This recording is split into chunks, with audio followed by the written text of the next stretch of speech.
আমাকে দেখছো তুমি? আমাকে ভালো লাগছে? হ্যাঁ,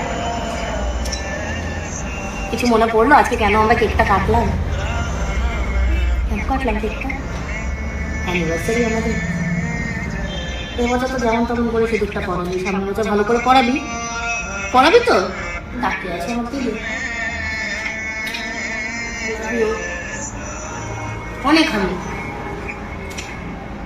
যাবি তো দিবার কাছে, আমার কাছে যাবি তো? ওয়েট করছে তো। 5 মাস হয়ে গেল বাবান, 5 মান্থস, 5 মাস, 5টা মাস। তুমি হাঁ করে দেখলে হবে? তুমি ভুরু বাচ্চা হয়ে যাচ্ছে দিন দিন। ভালো করে তাকাতে হবে তো, কথা বলতে হবে তো। আমার গিফটটা কোথায়? দেবি না গিফট আমাকে? কি আছে? क्या देखता तुम टुकुर टुकुर? একটু হাক কর। আমাকে হাক করবি না? হ্যাপি অ্যানিভার্সারি বলবি না? বলবে তো। হ্যাঁ, হ্যাপি অ্যানিভার্সারি।